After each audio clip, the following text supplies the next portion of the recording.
गरुडगमन तव चरणकमलमिह मनसि लसतु मम नित्यम् गरुडगमन तव चरण। Welcome to Bhojanalaya Tamil. இன்னைக்கு நம்ம போஜனாலயால பார்க்க போற ரெசிபி சூப்பரா டேஸ்டியா ஒரு சேப்பங்கிழங்கு ரோஸ்ட். யாருக்கு தான் ரோஸ்ட்னா பிடிக்காது?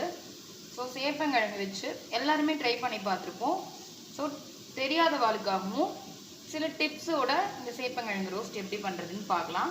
இந்த வீடியோக்குள்ளே போகிறதுக்கு முன்னாடி நம்மளோட போஜனாலயா தமிழ் சேனலை மறக்காமல் சப்ஸ்கிரைப் பண்ணிக்கோங்க. இது இப்போ எப்படி பண்ணுறதுன்னு பார்க்கலாம்.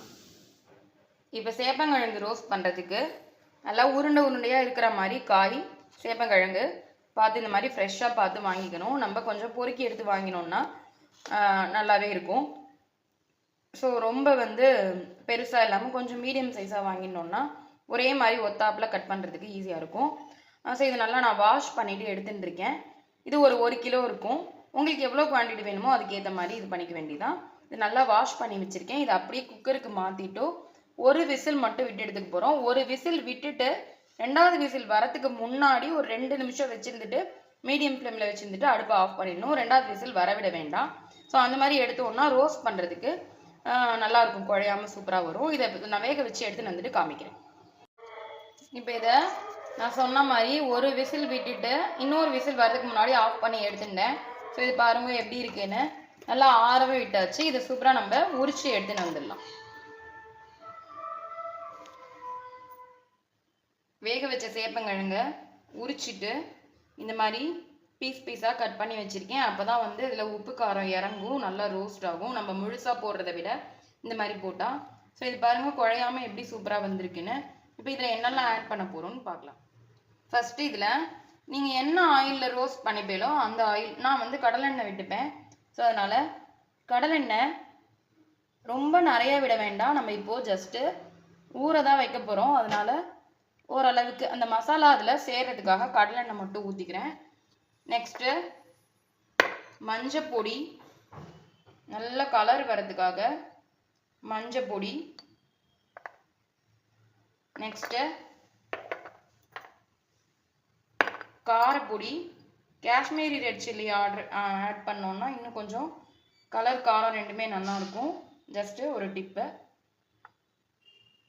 நல்லா காரத்துக்கு ஏற்ற மாதிரி காரப்பொடி. நெக்ஸ்ட்டு பெருங்காய பொடி. ஏன்னா நம்ம இந்த மாதிரி கிழங்கு ஐட்டம்ஸ்லாம் பண்ணும்பொழுது பெருங்காய பொடி சேர்த்துட்டோம் அப்படின்னா நல்லது. வாயு இது பண்ணாமல் இருக்கும், வாசனையாகவும் இருக்கும். Next salt.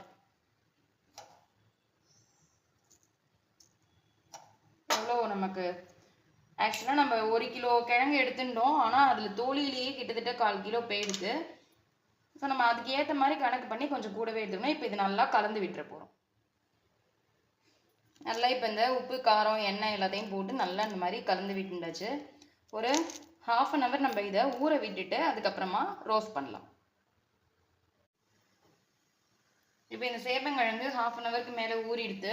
நம்ம இப்போ இதை ஃப்ரை பண்ணிக்க போகிறோம். நான்ஸ்டிக் கடாய் போட்டிருக்கேன் ஆல்ரெடி. அதில் கொஞ்சமாக எண்ணெய் விட்டு வச்சுருக்கேன். ஏன் நான்ஸ்டிக்கில் பண்ணுறோன்னா கொஞ்சம் எண்ணெய் கம்மியாக செலவாகும். அதனால் கடுகு போட்டுக்கிறேன்.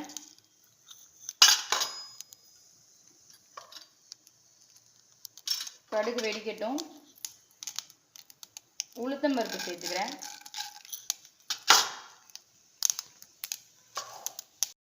இப்போது கருவேப்பிலை வாசனைக்கு கொஞ்சமாக சேர்த்துக்கிறேன். ஸோ நல்லா இந்த மாதிரி ரோஸ்ட்டுக்கு கருவேப்பிலை சேர்க்கணும், நல்ல ஒரு ஃப்ளேவர் கொடுக்கும். அதுக்கப்புறம் 2 நிமிஷம் உளுத்தம்பருப்பு செவக்கட்டும்.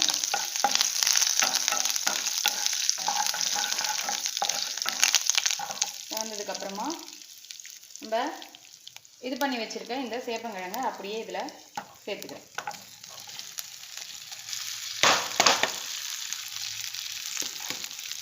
இப்போ இதை அப்படியே கலந்து விட்டுட்டு நம்ம ஒரு மூடி போட்டு மூடி வச்சுக்க போகிறோம். நம்ம அதில் ஒரு 4-5 ஸ்பூன் எண்ணெய் ஊற்றிருக்கோம், இதுலேயும் விட்டுருக்கோம். ஸோ இதுக்கு மேலே இதுக்கு எண்ணெய் தேவையில்லை. அதுவும் நான்ஸ்டிக்கில் தான் பண்ணுறோம்.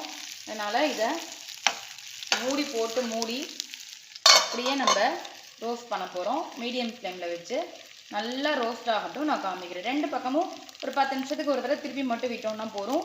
நல்லா ரோஸ்ட் ஆகட்டும். நான் காமிக்கிறேன்.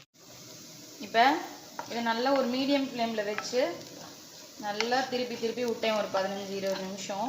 நான்ஸ்டிக்குங்கிறதுனால நம்ம விட்ட எண்ணெயே இதுக்கு போதுமானது. எப்படி ஒத்தையாக சூப்பராக ரோஸ்ட்டாக வந்திருக்குன்னு பாருங்க. நல்ல ஒரு சாம்பார் சாதம் இல்லைன்னா தயிர் சாதம், ரசம் சாதம், இல்லை ஒரு டால், வெறும் டால் பருப்பு சாதம் அந்த மாதிரி கூட வச்சுட்டு இது தொட்டுன்னு சாப்பிட்லாம். ரொம்பவே சூப்பராக இருக்கும்.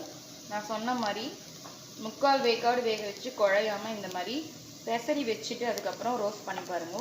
ரொம்பவே சூப்பரான சேப்பங்கிழங்கு ரோஸ்ட்டு ரெடி ஆகிடுது. எல்லோரும் இதே மாதிரி பண்ணி பார்த்துட்டு மறக்காமல் எப்படி இருந்ததுன்னு எனக்கு கமெண்ட் பண்ணுங்கள்.